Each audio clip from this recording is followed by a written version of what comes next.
안녕하십니까. 유도리 치도리입니다. 네, 여러분들 그 인스타에 그 일산고등학교 조리과 치시면요. 일산고 조리과 그 계정이 나와요. 그거 한 번씩 팔로우 해주시고, 난 인스타를 안 한다. 그러면은 그냥 뭐 좋아요나 이런 것들 좀 댓글 좀 달아주시면 좋을 것 같습니다. 저희 그래도 팔로우가 지금 졸업생들도 막 이렇게 많이 눌러서 그런가 100명 정도 가까이 됐는데 여러분들의 힘이 필요합니다. 어차피 여러분들 1, 2, 3학년 다 다니고 졸업할 거잖아요. 그러다 보면은 어떻게 보면 지금 2, 3학년들 졸업생들보다 가장 학교에서 가장 직접적인 영향을 가하는 건 1학년들이에요. 그렇기 때문에 여러분들이 아직 뭐 하는 거 없어도 학교에 나오지 않아도 일단 당분간은 열심히 또 이제 이렇게라도 활동을 하는 게 교육의 목적이지 않나라는 그런 생각을 하는데 여러분들 그런 생각 안 하시겠죠? 그러니까 일단 대량조리의 특성을 알아보도록 하겠습니다. 일단 첫 번째 대량조리의 특성입니다. 네, 보시면요. 조리 종사원의 숙련도. 여러분들 경력이라는 게 왜 필요한지 1번에 나와 있네요. 경력이 많으면은 이제 칼질이나 이런 뭐 펜 돌리기 이런 것들도 숙련돼 있겠지만 자연스럽게 이제 뭐 칼질 잘하고 그 펜 잘 뽑고 이런 게 숙련도가 아니거든요. 여러 가지 기능을 요구하고 새로운 기능법들이 계속 나타나요. 그런 것들을 잘하는 게 조리 종사원의 숙련도입니다. 그러니까 수비드라는 것을 이제 접할 수 있는 기회가 별로 없고 이걸 쓰는 데는 쓰지 막 모든 업장에서 쓰지 않거든요. 그러다 보니까 이런 것들을 계속 연구하고 이제 이 실력을 늘리는 것을 이제 조리 종사원의 숙련도라고 하는데 뭐 코스 요리나 뭐 대량급식이나 뭐 일품 요리 이런 데 나온 데서 하다못해 이제 여러 가지 프랜차이즈 햄버거 가게에서도 조리 종사원의 숙련도를 요구를 합니다. 그러니까 여러분들이 열심히 해야겠죠. 그래서 세 번째 줄에 보면은 교육 훈련 프로그램을 실시한다는 말도 있고 이제 어쨌든 대량 조리에 필요한 기술 및 새로운 조리 기술을 익히고 숙련도를 향상시킬 수 있도록 해야 합니다. 그래야지 여러분들도 편해요. 무슨 말인지 알겠죠? 자, 그리고 두 번째, 시간 온도 조절입니다. 두 번째 줄에 너무 오래 구우면 고기가 딱딱해지거나 나와 있죠. 그리고 마지막 줄에 보면은 식품의 내부 온도를 측정하는 온도계가 필요하다고 나와 있고 그 윗줄에는 타이머가 필요하다고 나와 있죠. 그러니까 요리의 초보자들의 특징이 뭐냐면은 불 조절 잘 못하고요. 첫 번째, 무조건 강불에 빨리 조지려고 하고 두 번째로는 이거를 빨리 빼야 되는데 적당 시간에 뺄 줄 몰라요. 왜냐면은 그냥 그냥 뭐 많이 익으면 좋지 않을까 이런 생각을 하니까 그래요. 그래서 이제 고기가 질겨지는 경우가 있어요. 단백질이 변성돼가지고 투분이 탈수돼가지고 질겨지거나 뭐 이러는 현상이 일어나죠. 그래서 결과적으로 접시 위에 이쁘게 올려도 맛이 없는 경우가 많아요. 그래서 시간 온도 조절이 중요합니다. 알겠죠? 그리고 이제 조리하는 순서가 있어요. 그러니까 조리하기 전, 그러니까 사전 조리라고 하는데 이 사전 조리에 네 가지 단계가 있습니다. 그러니까 전처리라고 해요. 전처리, 뭐 미장이라고도 불리는데 자 들어보세요. 여러분들이 막내 때 가장 많이 하는 겁니다. 첫 번째입니다. 다듬기. 먹을 수 없는 부분을 제거하는 거. 그러니까 뭐 이제 그런 거 있잖아요. 양파 껍질 까고 이런 것들을, 그러니까 이런 기본적인 것부터가 시작이에요. 그러니까 다듬기 부분이 있고 두 번째 씻기가 있습니다. 일단 다듬었으면 씻어야겠죠. 양파 껍질을 깠는데 그대로 쓸 수 없잖아요. 일단 한번 물로 헹궈야 되잖아. 불순물 있는 게 있을 수 있으니까. 그래서 두 번째 보면요. 주의할 게 나와 있습니다. 두 번째, 씻을 때 너무 오랜 시간 물 속에 있는 경우에 이제 물에 녹는 영양분이 손실되고 수분이 식품 속에 흡수되어 이제 품질이 저하될 수 있다라고 나와 있어요. 자, 첫 번째는요. 그 오랜 시간 물에 불려놓으면 영양 성분이 나온다고 해요. 근데 옆에 제가 써놨죠. 수용성 영양분 손실. 수용성 영양분 손실이 돼가지고요. 결국에는 이제 감칠맛도 빠져나오고 하다 보니까 어떻게 되겠어요? 영양 성분이 있는 거야. 잃어버리는 거야. 그러니까 뭐 양파 먹었다고 해서 모든 양파의 영양 성분이 다 배로 들어가는 게 아니에요. 씻다 보면은 물에서 용출이 돼요. 그러다 보니까 다 빠져나가 버리겠죠. 하지만 이런 것들을 그 고의적으로 노리는 조리법이 있습니다. 대표적으로 육수를 만들 땐 그렇게 해요. 물 밖으로 재료의 영양 성분이 빠져나오게끔 유도를 하는 거야. 그래서 육수의 그 질을 높이는 거죠. 근데 일반 씻을 때는 이제 그 씻고 남은 물 버려버리잖아. 그러다 보니까 수용성 영양 성분이 손실이 됩니다. 자, 그리고 식품에 이제 수분이 이제 흡수가 된다는 말은 무슨 말이냐면 그 표고버섯 같은 거 보면은 이제 건조된 거 보면 물에 딱 냅두면은 이게 막 빨아들여져 가지고 막 퉁퉁 부어요.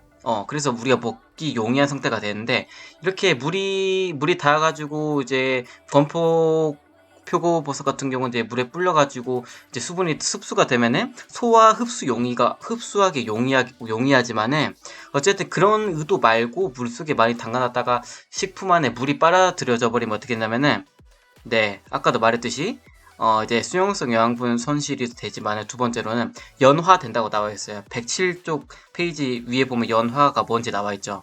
그러니까 물렁물렁해지고 연해진 상태를 의미합니다. 그러니까 예를 들어서 이제 복숭아 있잖아요. 복숭아를 아삭하게 먹는 사람이 있고 물러진 상태로 먹는 걸 좋아하는 사람이 있어요. 그러니까 물러질수록 이제 전분이 분해가 돼가지고 포도당화 돼가지고 이제 뭐 과당도 생성이 되는데 이러면서 단맛이 나요. 그러니까 그 식품과 영양 시간에 배웠겠지만 다당류라는 큰 전분 상태에서 이제 그 작은 단위인 이제 단당류와 이당류가 있잖아요. 이런 작은 단위로 분해돼가지고 단맛이 강해지는데 이걸 그래서 이렇게 먹는 사람들이 있어요. 근데 이제 어찌됐든 이제 물러지는 걸 넘어서 버리면 아무 맛도 안 나고 이제 썩어 들어가는 거거든요. 그러니까 고기도 보면 사후 강직이 되고 자가 소화가 되면서 부드러워지는데 이걸 계속해서 냅두면 부패가 되듯이, 그러니까 이런 거랑 비슷한 느낌인데 일단 뭐 채소 같은 것들도 물에 흡수가 돼가지고 이제 그 식품이 가지고 있는 고유의 특성을 잃어버리곤 합니다. 그러니까 물러져요. 아삭아삭해야 될 요리가 갑자기 물에 너무 많이 냅둬가지고 수분을 빨아들여가지고 막 물러진 현상이 일어나곤 합니다. 그렇기 때문에 이제 아까 복숭아 설명했죠. 복숭아가 단단한 게 있고 물르는 게 있는데 어쨌든 여러분들이 그 그러니까 복숭아는 이제 뭐 냅두면 이제 그냥 그 호흡 작용에 의해서 이제 물러지는데 채소 같은 경우는 아삭아삭하게 먹어야 되는데 물에 오래 불려놔가지고 예를 들어서 오래 불려놔가지고 물이 흡수가 돼가지고 아삭한 식감을 잃어버리면 여러분들이 만들고자 하는 요리에서 조금씩 멀어지겠죠. 여기까지 좀 이제 이해 가시죠? 그래서 그러므로 옆에 줄 보면요, 식품은 이제 썰거나 잘라서 씻고 통째로 씻은 후 잘라서 조리하는 것이 좋다라고 나와 있어요. 근데 이게 뭐냐면은 여러분들 그 한식 하다 보면 동태찌개라는 걸 만들어요. 생선을 다 조리하고 나서 토막을 냅니다. 그리고 나서 그 더 이상 뭐 찬물에 담가놓는다거나 그러지 않아요. 그 이유가 뭐냐면 아까도 말했듯이 그 생선이라는 그 큰 상태에서요 씻고 이제 뭐 전처리를 다 합니다. 씻고 다듬고 다 합니다. 지느러미 자르고 아가미 손질하고 내장 빼고 여기까지는 괜찮아요. 왜냐하면 껍질이라는 게 이렇게 껍질 부분에 있는 그런 부분이 이제 막고 있다 보니까 이제 물을 찬물로 이렇게 씻었을 때 안에 우리가 먹는 그 근육 부분이 이제 물이랑 닿지 않아서 손실이 그나마 좀 적어요. 근데 이제 토막을 냈어요. 여러분 손질 다 가지고 토막을 냈는데 좀 내 생각 좀 더러운 것 같아. 뭔가 좀 부족한 것 같아. 그래가지고 갑자기 토막 낸 거를 갑자기 막 물에 불러버려. 그럼 어떻게 돼요?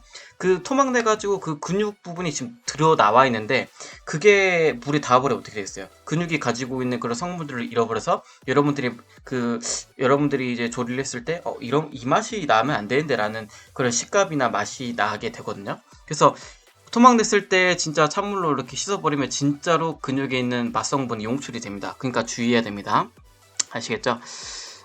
그래서 이제 완벽하게 다 씻고 나서 그러고 나서 재단을 하셔야 됩니다. 아시겠죠? 자, 그리고 보면은 이제 그 마지막 쪽에 보면은 생선 이거 중요하네요. 생선은 미끈미끈한 점액질과 세균이 식염수에 잘 녹기 때문에 2~3%의 소금물에 씻는 것이 바람직하다 나와 있어요. 그쵸? 이게 뭐 굳이 따져보면은 그 당과 단백질이 이게 결합을 해가지고 끈적끈적한 상태가 나와요. 선생님 당과 단백질은 탄수화물과 단백질 아니에요? 그 영양성분 아닌가요? 라고 생각할 수 있는데 이런 것들이 결합을 해가지고 이제 생선이 가지고 있는 그 특유의 성분과 결합이 돼가지고 이제 뭐 세균도 증식을 하고 그러다 보니까 이제 좀 이렇게 그렇게 좋지 않습니다. 이제 우리가 먹기엔 좀 불편하죠. 그리고 그게 또 몸에 유해할 수 있을 가능성이 높으니까. 그러니까 세균도 이제 몸에 좋은 세균이 있어요. 여러분들 장이나 이런 데 있는 거. 근데 유해한 성분들도 있어요. 유해한 세균들도 있는데 이거 먹으면 많이 배가 아야 합니다. 네, 죽진 않겠지만은 그래도 장염 걸리고 그러지 않을까요? 네, 그래서 식염수, 그러니까 2~3%의 소금물에서 씻는 것이 좋다고 합니다. 이제 식염수에 잘 녹는다 나와 있어요. 근데 맹물에다 해버리면 녹지 않을 수 있어. 근데 소금은 이제 방부제 역할도 있고 하다 보니까 네, 전화가 왔네. 아무튼 이따 받아야겠다. 그러다 보니까 이제 그 세균들을 잘 씻어낼 수가 있습니다. 식염수가. 이 부분 잘 알아두세요. 네, 근데 여기서 팁은 뭐냐면은 이제 해수 같은 경우는 이제 보면은 이제 바다에서 사는 물고기잖아요. 근데 이런 것들은 이제 바다에 살다 보니까 그 호염성 장염 비브리오균이 붙을 수 있어요.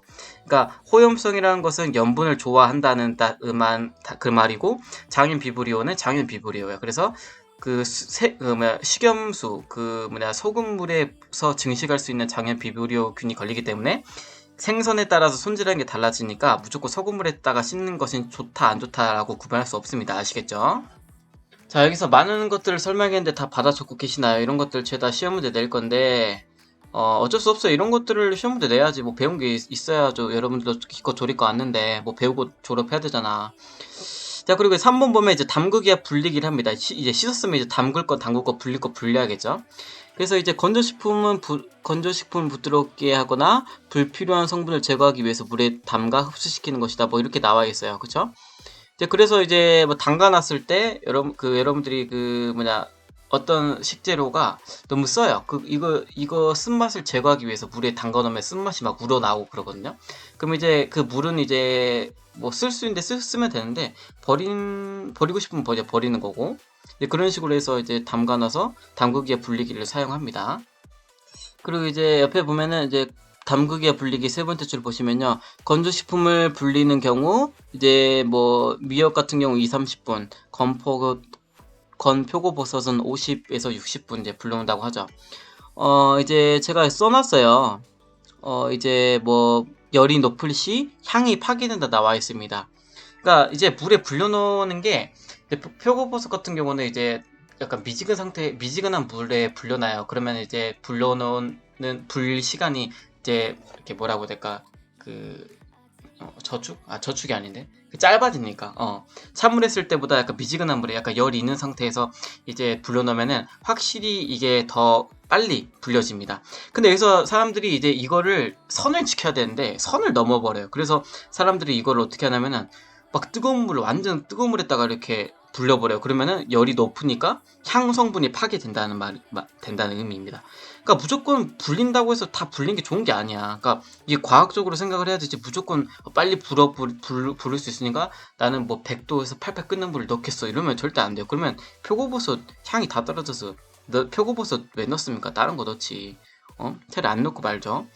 자, 그래서 이제 건표고버섯의 향 성분이 써져 있습니다. 제가 굳이 써놨습니다. 렌티오닌이라는 성분이고요. 건표고버섯으로 이렇게 MSG를 만들곤 해요. 그리고 이제 건표고버섯의 그 특유의 감칠맛이 있어요. 이것을 구안일산이라고 합니다. 그러니까 적어도 조리과 다니는데 표고에는 향과 감칠맛이 있어 여기서 끝나는 게 아니라, 적어도 이게 좀 용어가 어려워도 렌티온이라는 향 성분이 있고 구안일산이라는 감칠맛 성분이 있구나라는 정도 알아두시면 좋을 것 같아요. 이런 거 알아두면 나중에 대학교나 요리 세계를 계속 살아갈 때 이런 것들이 여러분들의 배경 지식이 돼서 다 쓰입니다. 그러니까 알아두시면 좋을 것 같습니다. 까먹어도 나중에 다시 떠올라요. 네, 그 다음에 이제 106페이지 보면요. 대량 조리 방법이 나와 있습니다. 그러니까 그러니까 조리법이에요. 그냥 뭐 대량 조리에 대한 방법을 의미하고 있습니다. 그래서 뭐 건열 조리, 수별 조리 이런 것들이 다 포함되긴 하는데, 대량 조리는 또 약간 그런 것들을 기본으로 해가지고 차근차근 또 이제 나와 있습니다. 한번 볼게요. 자, 첫 번째 식품의 계량입니다. 자, 몇 인분인지에 따라서 몇 인분인지에 따라서 요리에 들어가는 재료가 이제 막 달라지잖아요. 그러다 보니까 이제 이것을 계량을 해야 됩니다. 어떤 요리에 얼마가 들어가는데 인원수가 몇 명이니까 얼마인지 딱 계량을 해야 됩니다. 그래서 보면 이제 무게를 측정하는 방법이 있고 부피를 측정하는 방법이 있습니다. 무게 같은 경우는 약간 무거운 것들이나 킬로그램으로 이제 하기 좋은 것들 있잖아요. 그런 것들을 무게로 측정하고, 부피로 측정하는 거는 약간 이제 이건 무게는 가벼운데 어쨌든 뭐가 많이 들어가. 이런 경우는 약간 부피로 측정을 많이 합니다. 약간 그래서 뭐라고 해야 될까? 버터 같은 것들은 이제 무게로 측정하고, 밀가루나 이런 것들은 약간 부피로 측정을 많이 합니다. 그러니까 밀가루 같은 건 약간 무게감보다는 이제 부피감이 있다 보니까, 그래서 이렇게 측정을 하고, 이제 무게 같은 경우에서 보면은 여러분들 뭐 1인 요리 하다 보면은 이런 것들이 있어요. 여기에 뭐 한식을 한다고 하면은 간장, 설탕, 파, 마늘, 참기름, 깨, 후추가 들어간다고 가정을 하면은 이제 뭐 간장 한 큰술 이렇게 이게 막 넣잖아요. 근데 여러분들 처음에 배울 때는 그냥 막 넣을 거예요. 한 테이블 스푼이라고 하니까 큰 아빠 숟가락으로 하나 넣고 막 이런 식으로 계량을 할 거예요. 근데 정확하게 몇 밀리인지를 알면은 좀 더 좋을 것 같아요. 나중에 다양한 레시피를 봤을 때 뭐 20ml가 들어간다 하면은 20ml가 정확하게 얼마지? 20ml를 굳이 막 계량컵에다가 계량할 거 아니잖아요. 그러니까 이렇게 막 100ml가 넘어가지 않는 것들은 이제 숟가락으로 이렇게 계량을 하는데, 이제 아빠 큰 숟가락이 보통 15ml 정도 합니다. 그러면 이제 30ml 정도 들어갈 경우는 이제 얼마나 넣으면 돼요? 아빠 숟가락으로 2큰술 넣으면 되는 거겠죠. 근데 막 30ml 들어간데 계량컵에다가 넣어가지고 계량할 수 없잖아. 너무 너무 시간이 너무 많이 잡아먹힐 것 같아요. 자, 그리고 이제 보면은 또 이제 그 걔랑 우리가 이제 요리를 배우다 보면 아빠 숟가락으로만 쓰는 게 아니고, 이제 반대편에는 이제 애기 숟가락이 있습니다. 그것도 이제 몇 미리 정도 이제 알면 좋을 것 같아요. 예를 들어서 20ml가 들어가. 그러면 아빠 숟가락 하나, 그리고 애기 숟가락 하나, 이렇게 하면 20ml가 맞춰지나. 애기 숟가락은 5ml라고 합니다. 그리고 여기 1TS라고 써져 있는 건 아빠 숟가락이고요. 1테이블 스푼이라는 뜻입니다. 약자예요. 그리고 1하고 소수가 아닌데 소문자 T는요, 이제 애기 숟가락, 애기 숟가락을 의미합니다. 그리고 이렇게 나와 있는데, 이제 그 다음에 이 보면요, 106쪽 맨 아래쪽 보면 식품의 전처리가 나와 있습니다. 자, 여러분들은 이제 이 전처리를 아까 내가 말했듯이 다듬고 씻고 담그기와 불리기를 하고 썰기, 이런 것들을 내가 아까 전처리라고 그랬잖아요.